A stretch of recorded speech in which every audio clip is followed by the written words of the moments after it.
Oh, good. It looks like this is working. All right. Well, we're just about at 7 o'clock. We'll begin here in a second.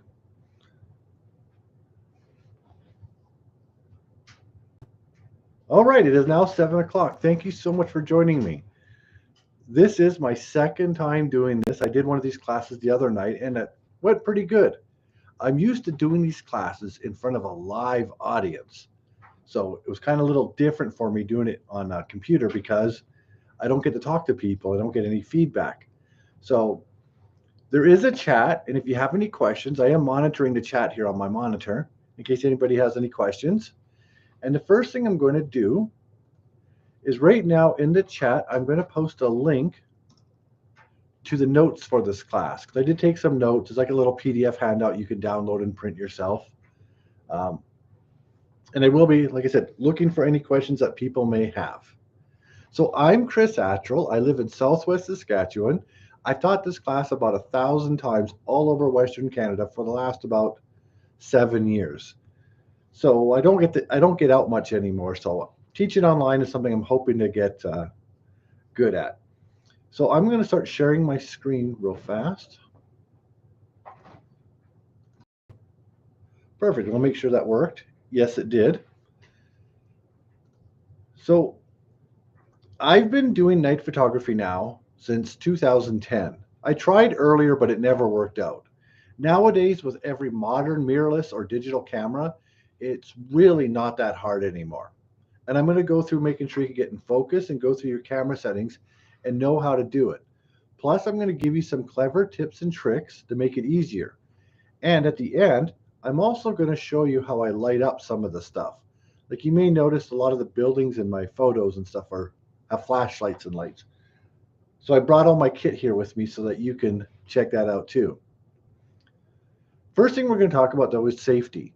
When you're doing night photography, obviously because you're in a dark environment and usually out in remote locations, you've got to take your safety very seriously. When I shoot these places at night, I go during the day first and I inspect them. I look for any hazards. If there's a mama animal with any babies, I won't shoot there at night because mama animals will become a little bit more aggressive. But make sure you also have permission when you're on private property. The most likely way I get permission to shoot buildings like this is during the day, I'll just park on the nearest grid road and just wait. It's usually somebody comes along and you can find out who owns it and get permission. It's usually pretty easy to get permission, but I have noticed that the closer you are to big cities, the less likely you are to get permission, probably because of abuse. Also, another important tip for safety. When I show up at a location like this in the middle of the night, I don't quietly get out of my car and tiptoe around. When you get out of your vehicle, you should start making loud noises immediately. Like not really loud, but just loud enough so that every animal within about a mile knows that you're there. As long as the animals know you're there, they won't bother you. It's when you surprise them. Because sometimes they're just sleeping under something but making noise, never have any trouble. Also, in Southwest Saskatchewan after 10 p.m., there's only a handful of gas stations open, and I'm sure it's like that in a lot of jurisdictions all over the place. So when you are out driving around to shoot at night, make sure you got your gas, water, and food. You don't want to run out of gas in places like this. I also don't go in these places when the weather's bad because you don't want to get stuck either. I live in Southwest Saskatchewan. If I got stuck in snow, it could take hours before a tow truck's going to show up to help me. And here somebody has to wake up. So I've never had any trouble with my safety because I'm very, very, very careful. That's why you should also do this with a friend. I know it's hard to get people to go shooting at night, but you are going to be safer when you're with somebody. And when it comes to the permission part, another reason why you get the permission is because it kind of freaks people out in rural areas when they know that there's someone's trespassing. If they called the police, it could take up to an hour and a half for them to show up. But a lot of churches, grain elevators, and stuff like that, it's no problem. You know when you need permission and when you don't. So with that, we'll begin. Um, to do night photography now, you don't need to have expensive equipment. That's one of the myths. Like I do recognize that a lot of like the more modern, like expensive equipment will do a better job. But like in 2010, you needed a pretty good camera. Now, where did I put this? Oh, yes. This is an entry-level Canon M50 mirrorless camera with a kit lens that came with it. I actually do a lot of night photography with this entry-level camera because it's so small, I could fit it into my pocket. So if I'm going to be going somewhere far, instead of carrying my heavy equipment, I'll just use this. But use whatever you have. You just need a camera with the kit lens that came with it. That's at 18 to 55. That will do most night photography just fine now. You're also going to need a tripod. What I recommend for your tripod is don't buy the cheapest tripod you can find. There's some tripods out there that are like $20 or $30. When you're doing night photography, that's going to be very difficult to get set up. And since I do these classes in field all the time, I have noticed that the cheaper the tripod, the more frustrating it is to get set up. At least get a good one that's like $100. But the best kind are what's called ball head tripods. Those are the ones that have the little ball head. So you just loosen, aim, tighten. They start about $200, but if you're going to get one, it should last you at least a decade or two. You're not going to have to replace it every like few years. So it's one of those things you buy once and you're good to go. For lenses, if you ever want to do night photography like a lot because you really like it and you want to get Milky Ways or just better quality images, you can upgrade your lens to a wide aperture, wide angle prime lens like this one. This one here is a Sigma. Sigma seems to make the best night lenses. They make them for Sonys, Canons, and Nikons. The aperture on this is 1.4. That lets in 8 times more light than a kit lens. So you can easily get the Milky Way and stuff like that. But they are expensive. They start about $900 and go up to like $1,800. But if you like night photography, these are great. And you can also sometimes get a used one from a camera store. Used lenses from a camera store are usually high quality, rated 8.5 out of 10 or higher. They won't sell crappy used lenses usually. So you can also check one of those out if you want to as well. And you also notice here, like I said, I lit up these buildings. I got my kit here, so at the end I can show you how I did it. I even got video of me doing it. Because in this class, I want to make sure you guys can all get a shot like this one your first time. And I'm not exaggerating. This picture was taken 10 years ago with an entry-level camera with an average lens and just a little bit of flashlights. I mean, I love the picture. I mean, 10 years later, I still think it's great. I mean, I know a camera would do a better job. But do you know what the hardest thing about night photography is? Staying up. The second hardest thing, and this is a fact, the second hardest thing is going to be operating your camera in the dark when it's cold wind, mosquitoes, and creepy sounds everywhere. I've do classes where in the classroom, I could show people their settings, they'll remember how to do it, but once you get out in the middle of nowhere when it's dark, it's going to be very frustrating. So you have to be patient with yourself the first time. And if you have a friend with you, you can just get them to hold a flashlight while you're operating your camera. So I'm going to get you all prepared for that. And because there's more people watching now, I'm going to post a link to the notes in the chat section again, so that the people who just showed up. Yeah, so right now I just posted the notes again. Now, where am I? All right. Okay, so that's all the equipment you need. You don't need anything else. Now, before we do camera settings, the camera settings are not that difficult. The hard part's going to be for most beginners is focusing, because you can't do autofocus at night. You have to do manual focus. And I see on Facebook groups all the time, this is where people struggle. They go, why are my pictures blurry? It's because your focus isn't that good. So I'm going to just teach you what's called infinity focus. That means everything's in focus. And the photos in this class are not with my best camera equipment. These are all with average equipment. In fact, this one was with the Canon M50. But you see how this church is in focus and the sky's in focus. This means everything's in focus, and you'll want to use this for most of your pictures. But when you do infinity focus, the immediate 6 feet in front of you, approximately, it might be 4 for some cameras. But see how the immediate 4 to 6 feet are out of focus? So you have to make sure that everything you're shooting in your picture is 6 feet away or further. Yeah. Oh, by the way, this is just south of Drumheller, in case anybody wants to know. And this is near me in Shaunavon. And this one's about 10 years old, 9 years old picture. Okay, so to get to manual focus, for most older cameras, you're going to have to go to your lens and you're going to look for a switch on here that says MF or AF. For manual focus, you'll want to switch that to manual focus. Now you're in manual focus. For most of the more modern cameras, especially mirrorless cameras, it could be right here on your directional pad somewhere. But for most cameras, you're going to have to probably look in the manual because you're going to have to go into your camera somewhere and change the setting to manual focus. It's no longer on the lens for a lot of mirrorless cameras.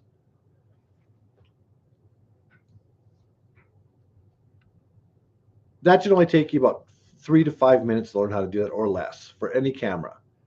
Next thing, most of the more modern mirrorless cameras already have live view on by default. Live view allows you to see on the back of the camera instead of using the viewfinder. But not all cameras have it on by default. So if you have a Canon camera, like a Canon DSLR, there's usually a button here near the top that will have a red dot beside it. That's usually where it is. Once you press it, it'll turn live view on, and you press it again, it turns it off. For most Nikon cameras, there's a button that says LV. That stands for live view. It could also be a lever. It's either a button or a lever you press somewhere on your camera that turns live view on and off. Manually focusing handheld during the day, it's kind of difficult.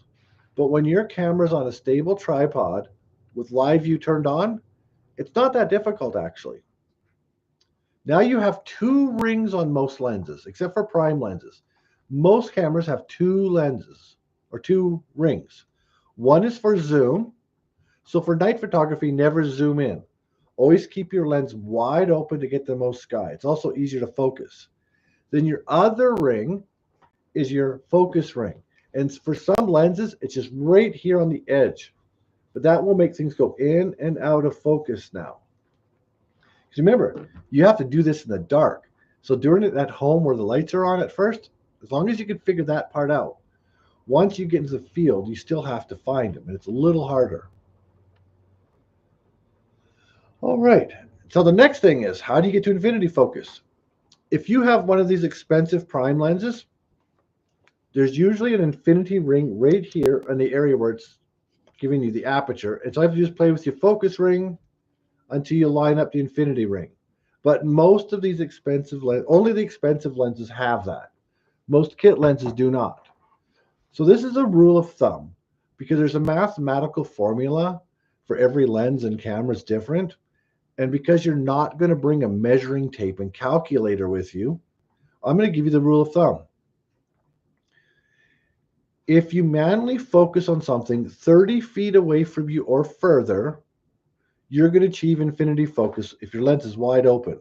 So for example, I focus on this light source about 5 kilometers or 3 miles away. By focusing on this, everything's in focus except for the immediate 6 feet. If I would have focused on the nearest part of this house, it probably would have been fine.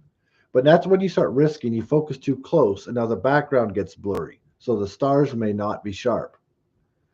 If I had a friend with me, one of us just would have grabbed a flashlight and illuminated something 30 feet away. But because I'm by myself, I did a distant. So I'm going to show you both. Because I'm by myself quite often. So here's what your live view will look like when you use live view for focusing instead of your viewfinder. This is me focusing on Banff. It's 3 kilometers away from here, about 2 miles. So I'm playing with my focus ring. You can see it looks out of focus. Then did you see that moment? That's what your live view will look like at night when you're playing with focusing. You can easily tell, no matter how far the light source is, when you're in focus. That's why I like doing live view focusing instead of viewfinder. It's so easy, but it gets even easier. If you have a Sony or a Fuji camera, when you're in manual focus, you probably notice your screen magnified automatically about 4 times. That's a great feature, helps you focusing. If you have a Canon or a Nikon camera, you're going to have to do magnification yourself. When you're in manual focus with live view turned on, if you have a Canon somewhere right about here with this red arrow, you're going to see a magnification button. For Nikon cameras, it's oftentimes here on the left somewhere, magnification button. You keep pressing that and it'll go 0, 2 times closer, 4 times, or 8 times closer, so you can magnify that screen and focus on light sources 30 kilometers or 20 miles away sometimes. I've done it quite often. But you got to practice this at home before you go out. It'll take you about 5 minutes to figure it out when you're a beginner. It takes me a few seconds. I made a video of me doing it. So here I've got my live view on. I'm already in manual focus. Now I've grabbed my focus ring. You see, I can magnify the screen. Then you can use your directional pad to move different areas of the screen. Then grab your focus ring. That's how it's done. The hard part's going to be, is doing this in the dark like the first time. It's going to be a little bit tricky, but you will get the hang of it. But what I mostly do, most of the time, is I went to the hardware store and I got myself a big, beautiful, bright flashlight. Oh, yeah, there it is. Okay, you can see it. A really big, beautiful, bright flashlight. It does 2 purposes. One, if there is an animal, you can use it to hit it. Hopefully, you'll never have to do that. But if there's like a bear or something, I guess bonk. But also, it's really good for focusing. Because when you get one of those big, beautiful, bright flashlights, here's what I do. I can actually aim it at my subject and focus this way. So I don't have a friend with me or a distant light source. The big, beautiful, bright flashlight comes in very handy. If you would have showed up here with a gas station flashlight, those $15 to $20 ones, this would not have been bright enough. You'd have to get your friend to walk over there to illuminate something. So I do recommend one big, beautiful, bright flashlight. And that's how you focus. It takes about 1 or 2 practice sessions in the dark, and you'll have the hang of it. Now, if you focus on something too close to you, now this is an exaggerated picture. Do you see how I focused about this? This Lincoln is about 3.5 feet in front of me. I focus right here. Because I focus so close, you see how the sky is all out of focus now? It's actually acceptable. If your subject is in focus, your sky can be soft. That's acceptable. But if your sky is sharp and your subject is out of focus, that's usually not acceptable. What some people will do is they'll take 2 pictures, a picture of the Lincoln, and then they'll take a picture of the sky and patch them in Photoshop. I don't Photoshop, so if you know how to, you could do that as well. But yeah, this is how you get yourself in focus. Just practice a few times and expect that when you get out into the dark, especially when you have mosquitoes buzzing around your head, it just becomes much more difficult. So that's why in my classes, I usually take people out into the, like even just go downtown or out anywhere and just practice operating your camera where it's dark and cold. And then you're already more than halfway there. All right, we'll see if we have any questions. Oh, hello. Hi from Ontario and Hinton, or Alberta. So nice to have people all over the place. There's 37 people watching. This is cool. Again, thank you guys so much for joining us. I guess there was really good auroras last night, but it was way too cold here. I wasn't going out. Okay, now we'll do the camera settings part. And I've made this the easiest night class you'll ever take. So you can't do this. Oh, and someone's from Texas. Thanks for joining. You can't do this in auto mode. You are going to have to do it in manual mode. You're going to have to do all your settings. So on your mode dial, for most cameras, it's right up here. Just change this to M. That stands for manual. So now we're going to be setting ISO, aperture, and shutter speed. The first value we're going to talk about is your ISO. I don't know if any of you guys remember the days you had to buy film. But when you bought film, you bought it based on the ISO or ASA standard. We usually bought 400 ISO because that was the everyday person film. The pros would get 100 or 200. But your digital cameras still have ISO settings. So you see on the left side, This is a very clean image because the ISO is low. But it took 10 seconds to get the exposure correct because it's really good film. And then on the right side, 6400 ISO. It's way more sensitive. You see it's grainier. It's not as clean as the left side. But it only needed a 2-second exposure because it's too sensitive. That's basically what the ISO does. Grainier, but better quality. But I still like the one on the right better. So ISO is kind of more like an opinion. Modern mirrorless cameras and the high-end DSLRs can handle high ISOs very well now anyway. This picture on the right, it's in my book, Forgotten Saskatchewan. I liked it better than the one on the left because you could see the clouds. There's nothing wrong with going high ISOs. Oh, and we had a couple people just joining, one from South Bend, Indiana, and one from Arlington, Texas. I'm going to put the notes for this class in the chat for you folks who just showed up because I already made some notes and some cheat sheet information. Thanks for joining. All right. So that's what ISO is going to be, because every night photographer has a different opinion on what ISO to use. And you know what? It's just their opinion. You can use whatever ISO you want because you can fix grain later. But what you can't fix is out of focus pictures or pictures that are way too dark. So we'll get to that later. So to change your ISO for pretty much every camera except for Nikon's, just look for the ISO button somewhere on your camera. It could be at the top, but it's usually on the back. You'll see it says ISO. It stands for International Standards Organization. Right now, for most of you, you're probably on auto. For your first shot, we're going to use the easiest, most dependable ISO setting, which is 3200. You can go as low as 100, but you have to shoot for 2 minutes. You could double the brightness by going higher, but we'll just set it to 3200. If you have a Nikon camera, you have 2 steps.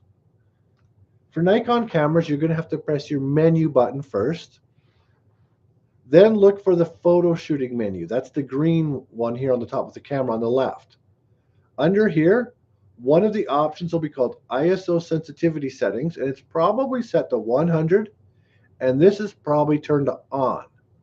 For your night shooting, change this to 3200 and make sure you turn this off. Just for night shots. You can put this back on later and this back to 100 later, but for your first shot, that's what you want to do. Now your ISO is set for your first shot. You don't have to change it. The next value we're going to change is our aperture. Oh, where did this go? There we go. Oh, Madison, Wisconsin. Thanks for joining. Okay, so aperture. That's the iris in your lens. When you shoot wide apertures, you open up the iris, let the most light into your camera. A narrow aperture restricts light. So for night photography, you want a wide aperture. That's why these lenses are really good, because this aperture goes to 1.4. Like I said, it's 8 times more light than a kit lens, but they're usually really heavy, so they drive me bonkers. So the aperture value is going to look like this on your camera. Right now, mine's set to f8. And you'll see those values. It'll be like f5.6, f11. You want to get this down to the lowest value you can. Most cameras with the kit lens, the aperture value will be 3.5. So the first thing you got to do, make sure your lens is open wide. Don't zoom in at all. Keep this lens, whoops, where'd that go? Keep your lens wide open so you get the most sky, and you can allow your lens to have the widest aperture. Second thing, if you have a camera with 2 command dials are those spinny wheels. If there's one on the back and one on the front, it's usually the command dial on the front that will change that value. So whatever this says now, get that down to lowest number possible. If you have only one command dial, most cameras only have one command dial. So you're going to have to press and hold. See this button is plus minus on it? It will have this on it, and it'll probably say AV. Some cameras, it's near the shutter button. It can be anywhere on your camera. You press and hold that button, and then spin your command dial to change the value. And of course, if you are lucky enough to have one of those cameras with touchscreen, you can just touch the value and change it that way too. But get it down to the lowest value you can, 3.5, 2.8, 4, whatever you have. If you have a wide aperture lens, you can go to 1.8 or something like that. All right. Oh yeah, here's what it looks like. Press and hold this button, and then spin that deal. See how that value's changing? Get it all the way down to 3.5 or wider. All right. See, I mentioned this was going to be the easiest night class you'll ever take, because no matter what, for your first shot, use that ISO, 3200 or similar, whatever you want, but somewhere along there. Use that aperture I just gave you, whether it's 3.5 or f4. Oh, someone was asking me.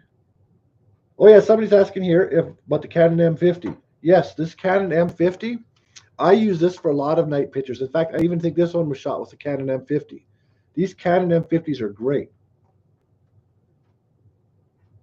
Oh, and they're actually, because they got touchscreen, they're wonderful, wonderful, wonderful camera.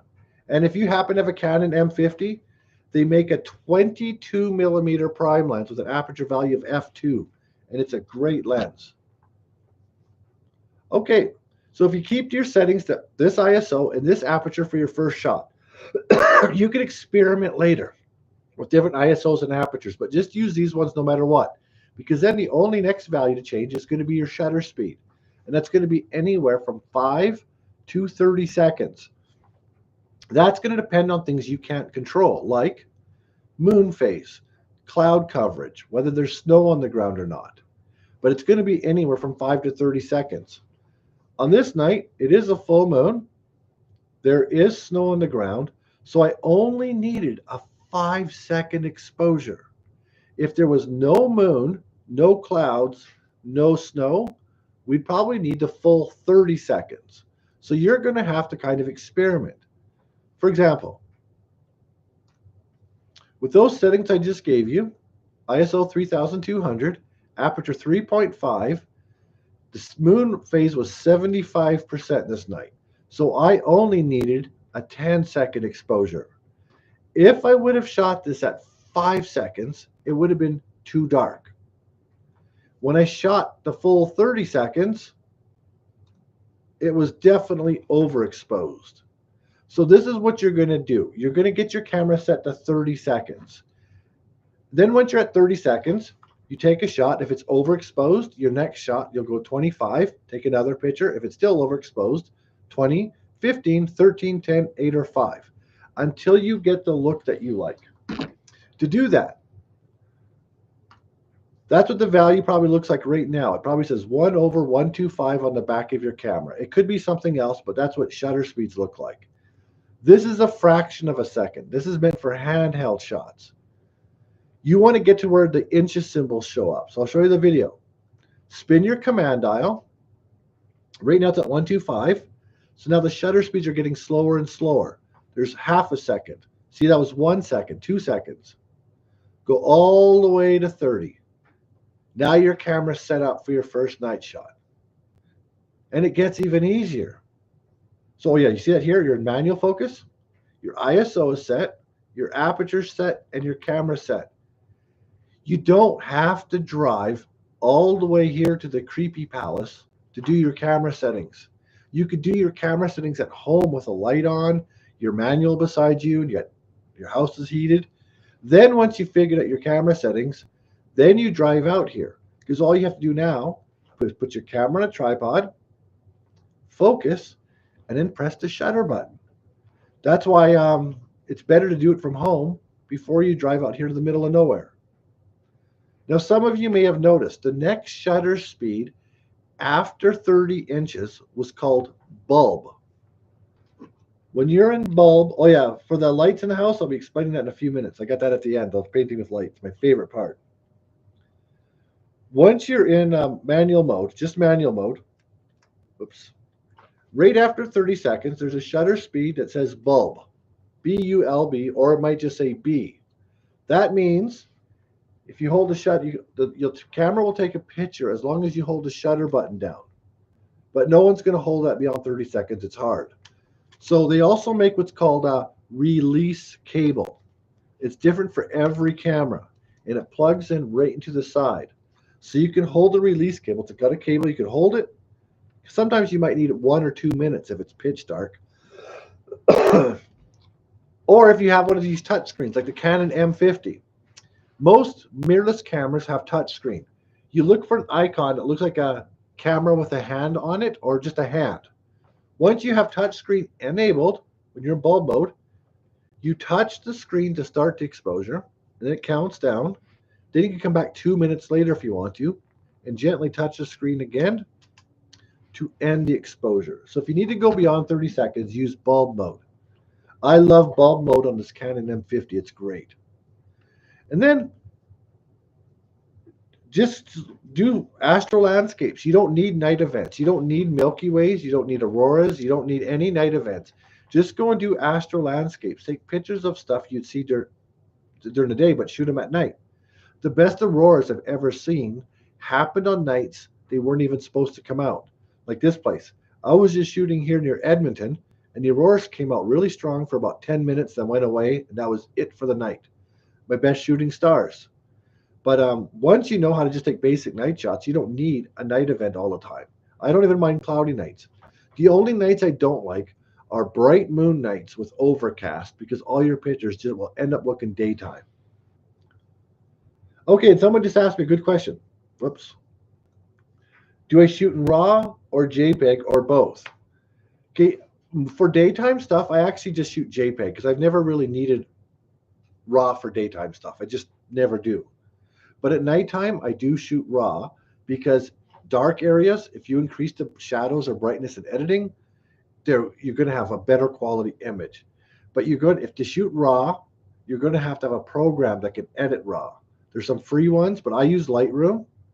But if you can shoot in RAW for night, I do recommend it. Just remember to take RAW off for daytimes if you don't need it during the day. But I do shoot in RAW because of better quality image for when you underexpose, for sure. Good question. But that Photoshop is getting so good now. It can take JPEG images and make them RAW, but I don't use Photoshop, so I do shoot RAW. Okay, so again, before you've even left your house, your camera is set to these basic settings, or what you think it should be: manual focus, ISO, aperture, shutter speed. And these settings are on your cheat sheet under astro landscape settings. Then you take a picture. If 30 seconds is too bright, all you have to do is spin your command dial and go to 25. It's so easy. Spin 25. And if that's too bright, 20. This way you're not fussing with your camera settings all night. It's really frustrating, even for experienced people, to keep fiddling around with other stuff. I don't use stuff like white balance because I've never really needed to. Somebody asked me if I used a histogram for exposure. That's a good question. The histogram,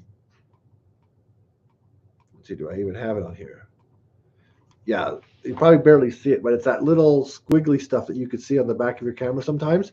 I only use it to make sure that everything is not right to the left. Because it's going to trick you at night. It's going to tell you your images are underexposed, but they're not.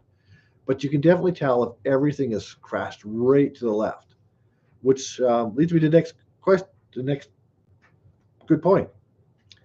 When you're a beginner, go on a bright moon phase no matter what, just to get the experience in. You see, on a full moon at Moraine Lake with close to the settings I just gave you, I only needed 8 seconds. When you're in the same spot on a moonless, cloudless night, you can't even see the mountains on the other side. Using these settings would be so dark, it'd be a worthless picture. So what you also got to do is your eyes adjust for the night sky, which means on the back of your camera, it's going to look like this picture on the right. You're going to go, wow, my exposure looks great. But then when you get home, it's going to look like the one on the left on your computer.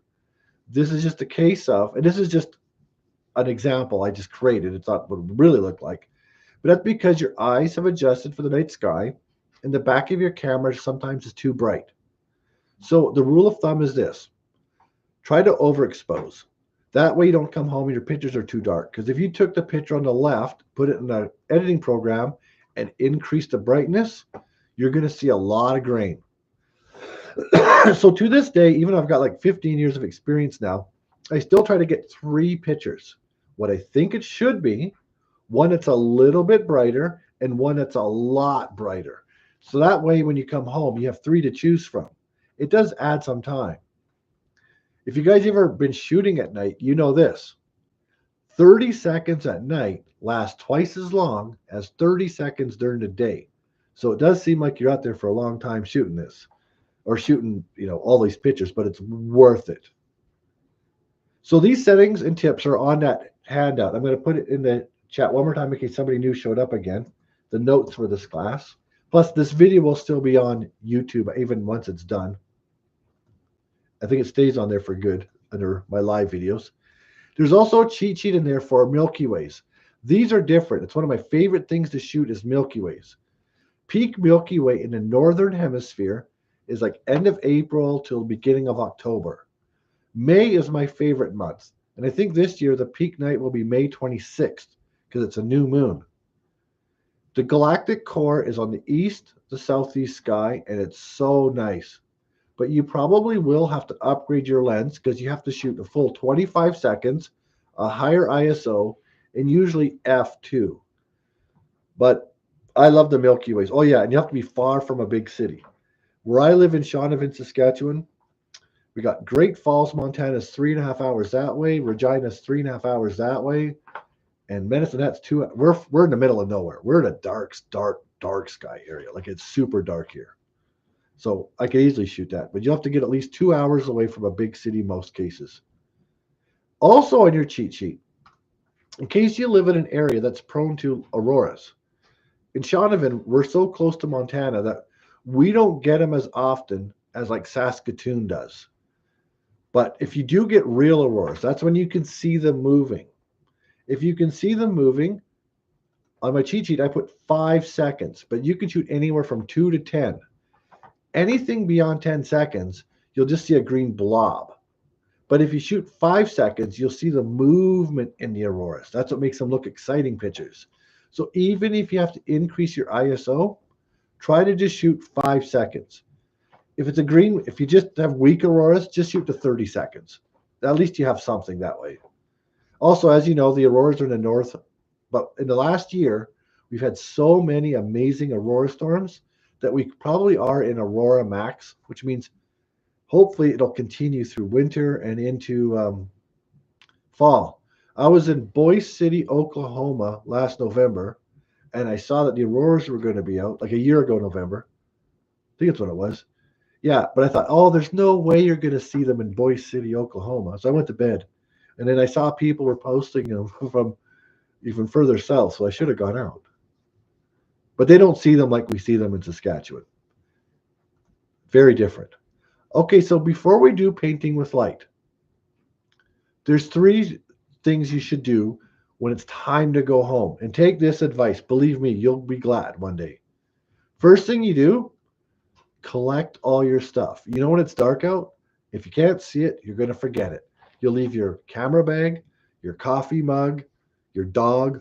Just make sure you turn your big, beautiful, bright flashlight on and look around and make sure you've got all your stuff.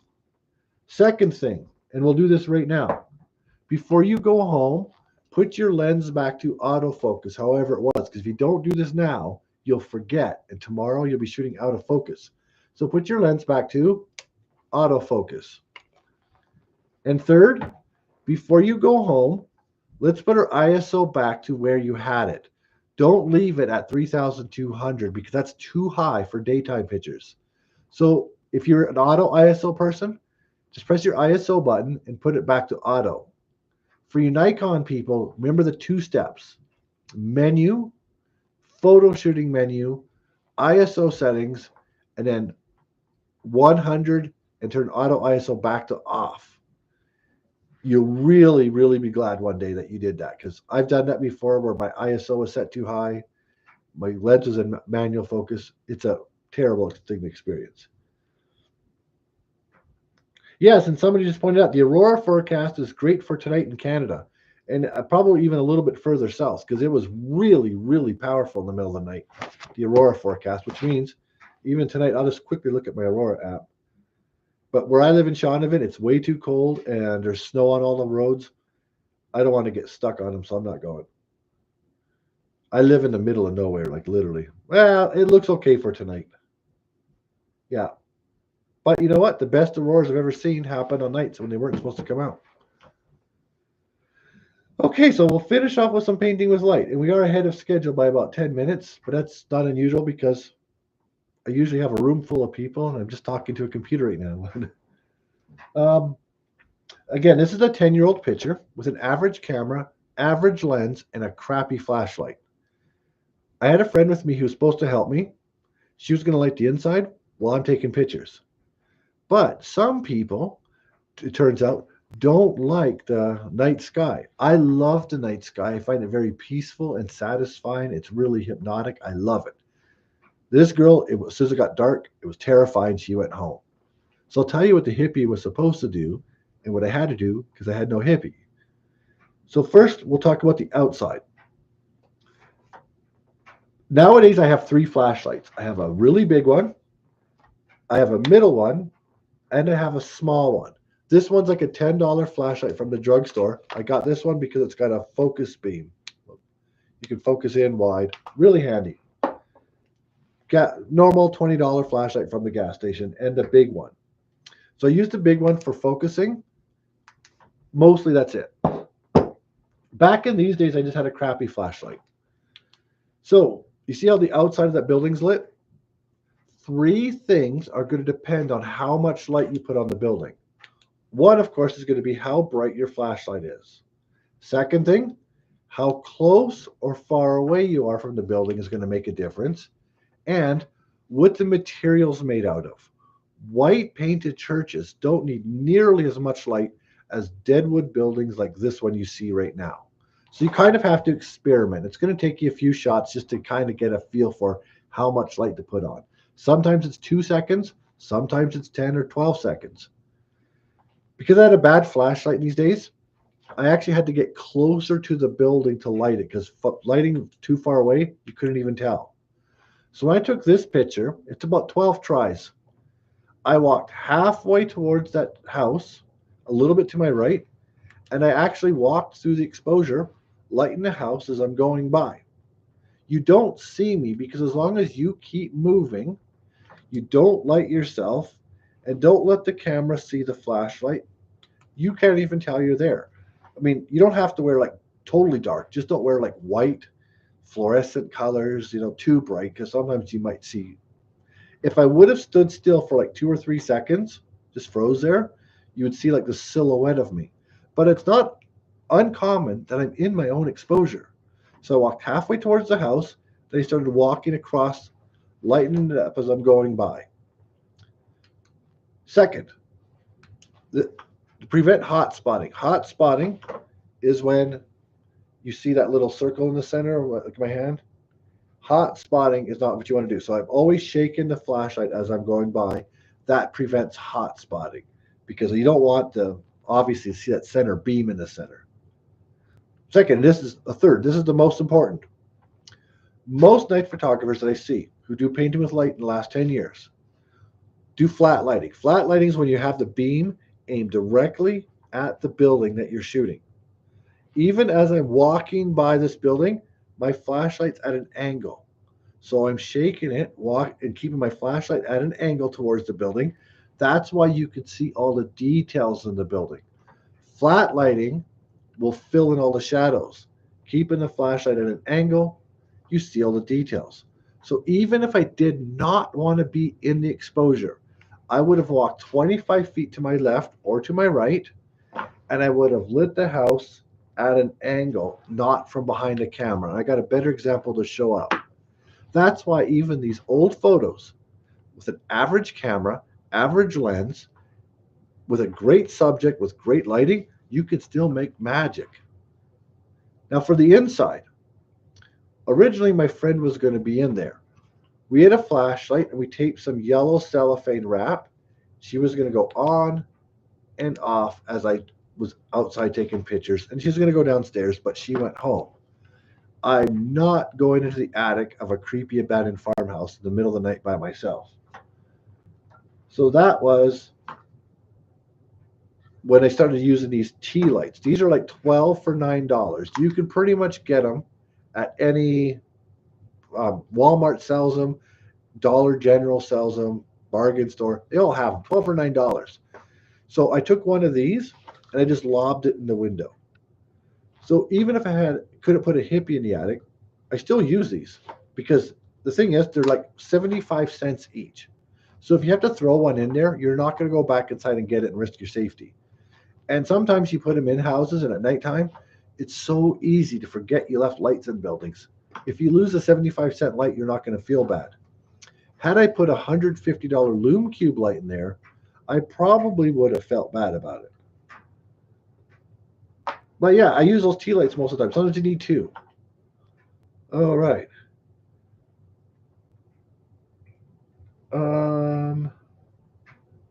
Wait, somebody asked if I do classes for basic cameras. Yeah, I'll just check. Ask me at the end of class and I'll give you some information about that. So that's usually how I do my painting with light. I also bought, oh, where did I go? Oh yeah, these dome lights are great. These are like $7 from a hardware store. On, off. You notice this has a cool temperature, this beam of light. If you put some yellow cellophane wrap, you can buy them at any party store. They'll give a warmer temperature. So with my Canon M50, with the settings I just taught you, here's a video of me. Whoops. With this dome light. Look at this dome light. I just put inside this old school bus, and you can see how bright it is. Look at it. This thing just lit up the whole thing. We don't have, so in this days, because I'm in a small town, we don't have a gift store. So I ate a bag of cheesy poofs, and I just slipped this into a bag of cheesy poofs to get that yellow. But not bad. Here's what the photo looks like. So that's the settings I gave you. ISO 3200, 3.5 aperture. Tonight was an 8-second exposure night. See the arrow? When I'm lighting the outside, I walked 25 feet to my right and I lit from an angle. See, you can tell it's not from behind the camera. And that's the dome light inside of the school bus. Nice basic picture. Not high quality, but it's still great. I'd put that in my next book if I wanted to. I like it. But here's what most night photographers do. They light from right behind the camera. They'll hit the shutter button, and they'll stand behind the camera and light. I'll do that for my test shot like I did here. That's just to make sure everything's in focus. But once you know you're in focus, don't light from behind the camera. Press the shutter button, then walk 25 feet to your left or right, and you get a much different look. Again, this is just an average camera, average lens. I had to throw the light upstairs because I don't go in there by myself. But yeah, just good lighting, good subjects. It's so fun. White painted churches are the easiest thing because that took 2 seconds of flashlight. They're not hard to light. Deadwood needs a lot more work. So here is a video of me. I pretended I took my own class. I focused on the distant lights this night, had my camera settings already set up. I shot about 12 times, but here's me doing it. This is near Shaunavon. It's on my friend's farm. So there I am. I'm going to press the shutter button. Now I'm going to walk 25 feet to my right, slowly. Then I'm going to aim the flashlight at the house while I'm moving it. You see, no hot spots. Now, I took 12 pictures, but here's what the best one looked like. See, even with a cloudy night, when you have really good, you don't need a night sky. When you have a good subject with good lighting, and this is not my best shot. This is just, I did this for this class. And that's a dome light inside the house, but on this night I used zesty nacho bag, and I put the thing in a zesty nacho bag.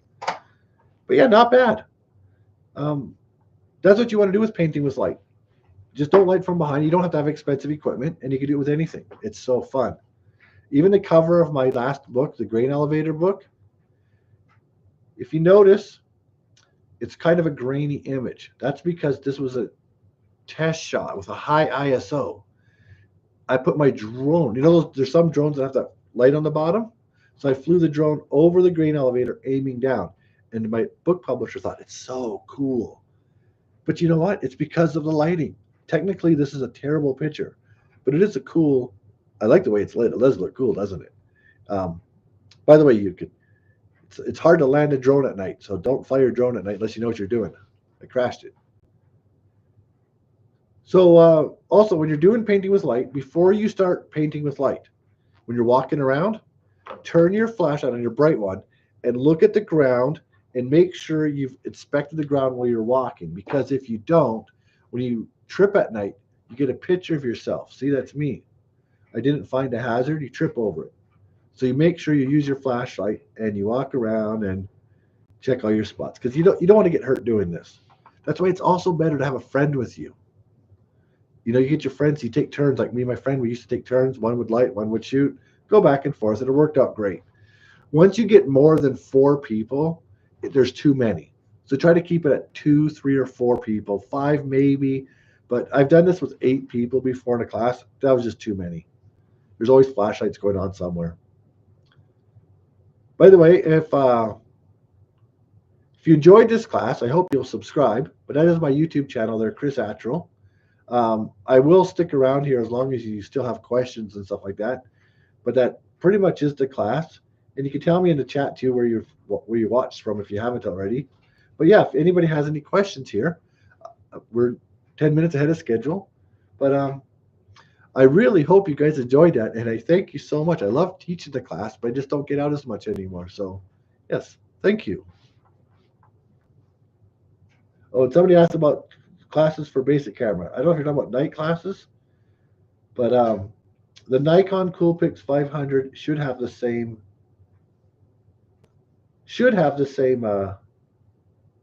settings of this class, but I'm not quite familiar with how to change it. But yes, that camera should work. The Coolpix 500. Yeah, Freddie might be in the attic. That is true.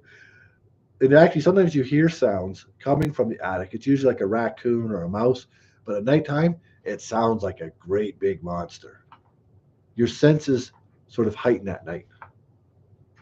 Oh, someone from Buffalo. Thanks for watching.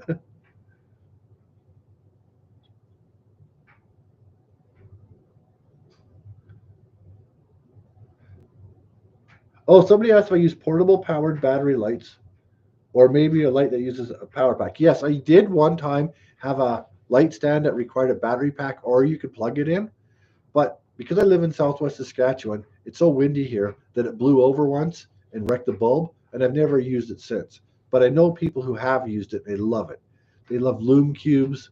It just depends on how much you're willing to spend and risk breaking or losing. Yeah, somebody asked with the Canon M50 if the kit lens is great with that camera. But if you have a Canon M50, that 22 millimeter prime lens is $320 Canadian or about $225 American. This can get the Milky Way, this 22 millimeter for the Canon M50. So I highly recommend it just for that. And it's so small. Look how tiny it is.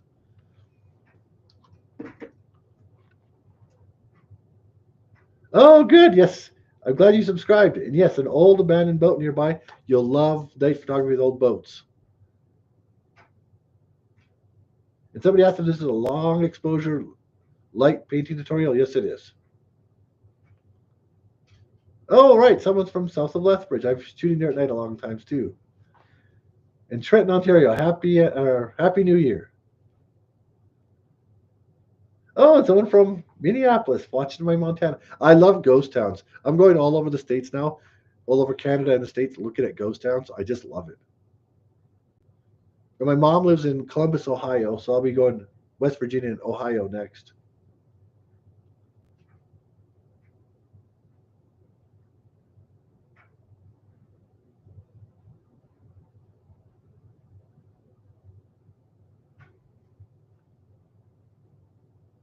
Oh, my favorite U.S. state is definitely Montana. Oh, Derek Ace, I know you. I know Derek Ace. Mine is definitely Montana because once I lived there when I was a kid, and I just always have loved it. And I only live 45 minutes away. Derek. Thanks for watching, Derek.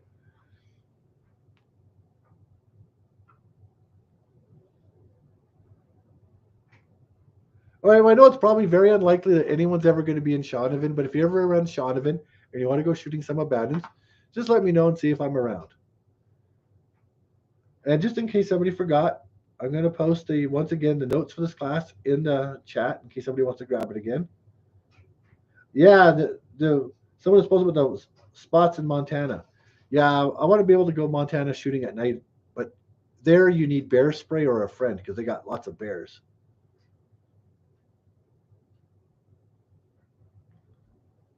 All right. Well, again, thank you guys so much for joining me tonight. Someone's got a question. Yes, thank you. I really enjoyed this, and it's made my day getting to know you guys. Oh, do you ever shoot on foggy evenings? I do, but it's not very good because your lens gets fogged up. So you kind of have to shoot before your lens gets fogged up. But it does look pretty cool shooting in fog, especially in urban environments.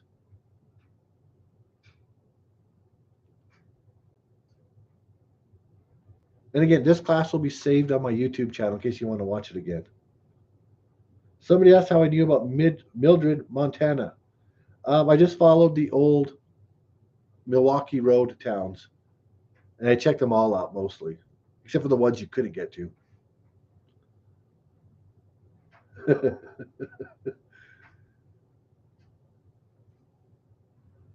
Oh, somebody mentioned there's a product called Cat Crap that might be a lens fogging solution. I never heard of it, but you know.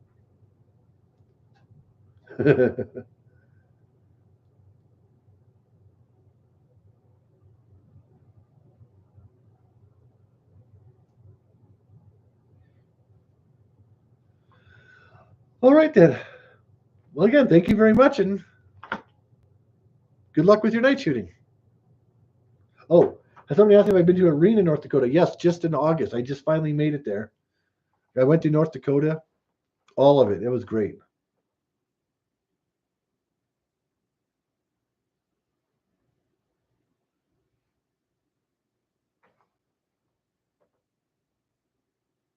Oh, someone from Florida. Thanks for watching. A lot warmer there than here.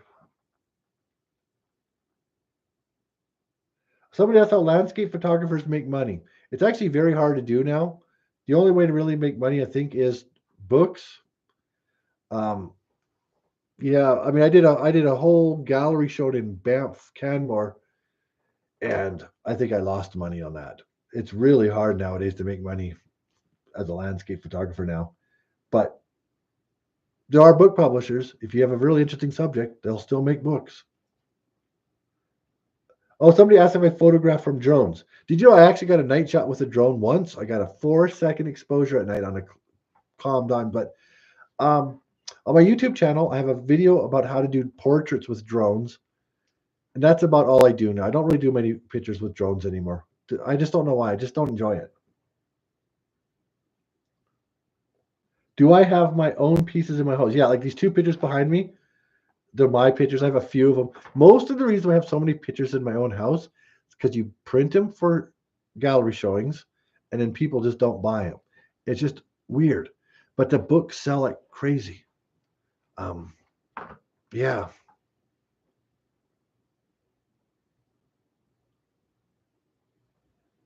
Oh, light painting with wedding photography. Oh, yeah, that would be interesting.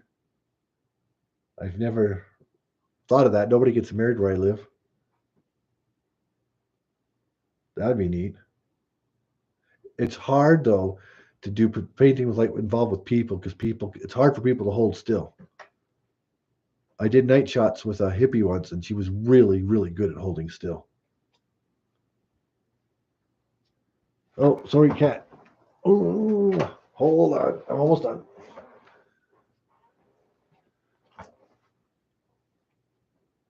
Oh yeah, the Canon T6i. That's an easy camera to shoot at night with too. I've shot people with that one.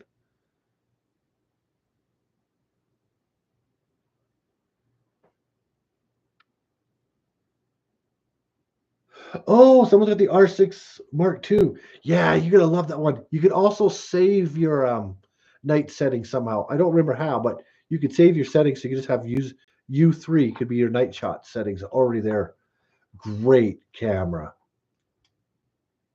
I think you can actually get a wide angle lens and do portraits at night with that too, like I can with my Z6 II. I have a Nikon Z6 II, which is probably close to that, and I've actually done portraits at night with it. Thanks, Ed.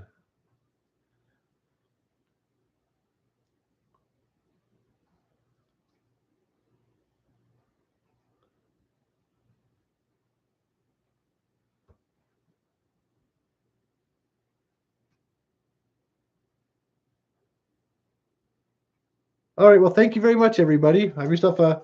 Oh, someone else again. Can't afford lenses yet, but I will get a 30. Yeah, the 35 1.4. You get the right person, you could do portraits at night with that easily, but they have to hold still.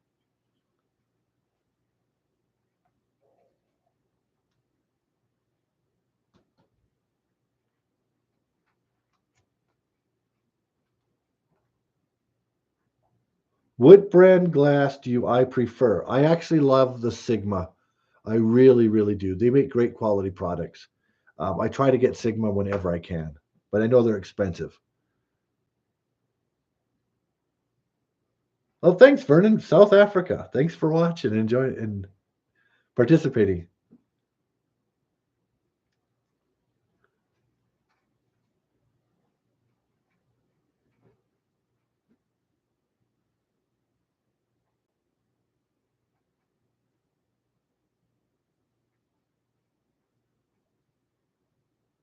All right. Well, have a good night, everyone. Thank you so much for participating. I really enjoyed it.